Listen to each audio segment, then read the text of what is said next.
Now, the British countryside is overwhelmingly white and needs more to address that issue: halal food and space for prayers. As an example, that's according to academics from the University of Leicester, who say ethnic minorities face a psychological burden navigating rural areas where traditional pubs and customs are seen as exclusionary. Wow. The report recommends increasing cultural facilities and dietary options to make rural England more inclusive. Let's speak to Gareth Wyn Jones, a farmer who knows this terrain like no one else. Gareth, good afternoon to you. Yeah, not rural England, rural Wales. I was about to say, yeah, you're right in the smack bang middle of a beautiful part of the United Kingdom. It looks gorgeous there, even though we're moving into autumn. I mean, have you ever heard the like, Gareth? I mean, your countryside, like England, Scotland, Northern Ireland, wherever, we're open to everyone, right? Yeah, it's just more craziness, isn't it? You know, they're just looking for any excuse to portray as the indigenous people as not welcoming to anybody. But you know, if you go to our next village just across over here called Abergwyn, and people from Manchester, Birmingham, you know, a lot of Asian people come up there. It's a beautiful waterfall, there's fantastic cafes, and it's a great spot for people. You know, and they come, they spend, they enjoy themselves, and that's what it's about. We are an open community. As long as people come and respect the countryside, you know, close gates, take the litter home, park responsibly, especially in farmers' gateways. Honestly, we've had a few problems this summer that I've been swearing. Yes, don't park in front of a big gate that is meant to have 200 sheep coming out of it the next day. Yeah, exactly. I mean, it's pretty simple stuff. But I mean, the interesting thing as well, whether it's Welsh or English, whatever, I mean, there are certain traditions. Like, you know, if you go to a local village, you just alluded to one there, you know, there will be certain sort of nods to the fact that there's a history here. No, we shouldn't be changing that, should we? We shouldn't be trying to pretend that it's not a Welsh village or it's not an English village. I mean, those things should be celebrated. Yeah, definitely celebrated. My phone just fell off the little... That's all right, we can hear you, we can hear you loud and clear, Gareth. Yeah, so my family's been on the same farm for 375 years, and you know, like I say, there's traditions around here, and we have a lot of American tourists up, and they love listening to the Welsh language, listening to the culture, listening to the heritage, to the stories, and you know, we should embrace that. And we should be celebrating that. We shouldn't be hiding it and pretending that we're something that we're not.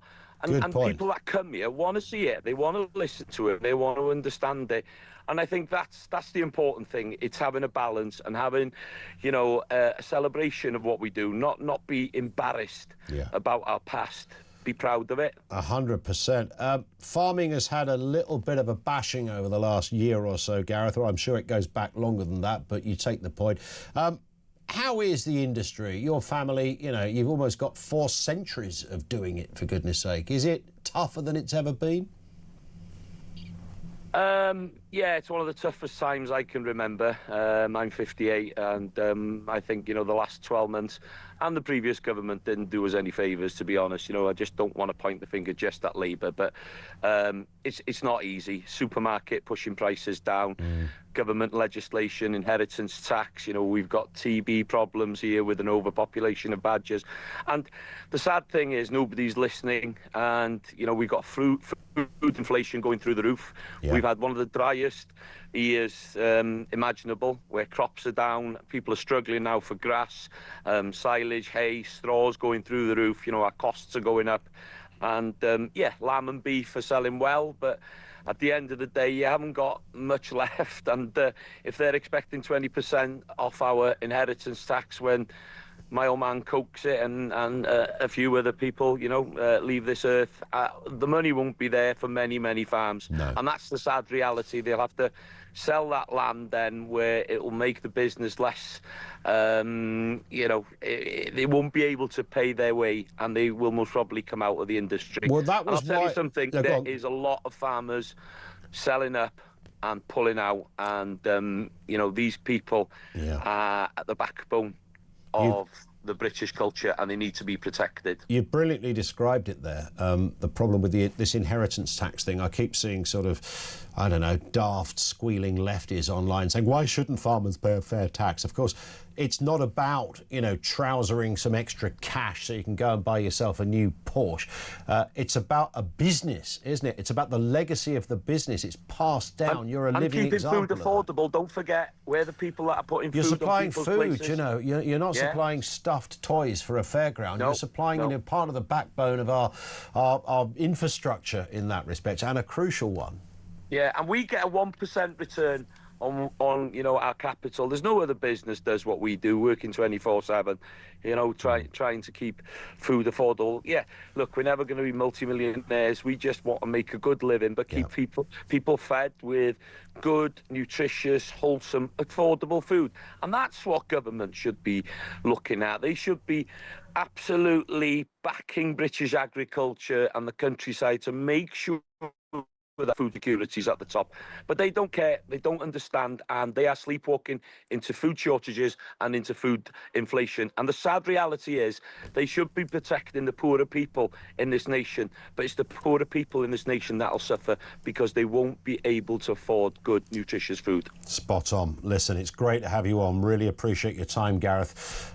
Enjoy the rest of the day. Those days, I know, in your profession are long, they are tough, they don't stop no matter what the hell the weather's doing. What a great point he made there at the end. I think the problem that so many people, Terry Christian is always getting animated about things like this on social media, gets very, very angry. Oh, look, you got 250 acres, you know, we're all crying for you. You know, those examples of people, there'd probably be a great documentary on people who are property rich but cash poor, who found themselves living in a, you know, because it was their mum's house or their dad's house or both, and they're in a, you know, a pretty tasty place. It's worth a few quid. They don't really want to move, but they haven't got any great income either. And it's kind of like, if you look at farming, if this is the best analogy, I'm sure there are better ones. Farming is kind of like that. I mean, he talks about 1% profits. I mean, it's so hard to make ends meet. And yes, there is a lot of land there. And yes, it is, if you valued it and went, oh, this is worth, you know, £5 million or even £50 million. It's only worth that if you sell it to somebody.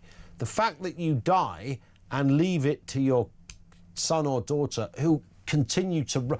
The selling bit is not a factor in this because they're not being sold, they're just being continued. And of course, what makes them exclusive in this argument is they're providing food, milk and meat and vegetables. I mean, that's, you know, a pretty unique... It's not just a niche area, it's, you know, pretty crucial to the cogwheels of making the country function. But as for back to where it started, the academics at Leicester University who says there should be, like, you know, more halal meat. I mean, what do you want to see? An imam on a donkey going through a village? Should you get I don't know, you know, do you want more Sikh shepherds? Is that how it is? I don't sense Christianity either when I go through the countryside. I don't go, oh, this feels very Christian. What I do see when I go to a nice archetypal English, or in the case of Gareth, Welsh village, is I get a bit of the culture and the history of that place. Now, that shouldn't be changed. What, do you want to change that? Hey, Gareth said his family have been farming for nearly 4 centuries.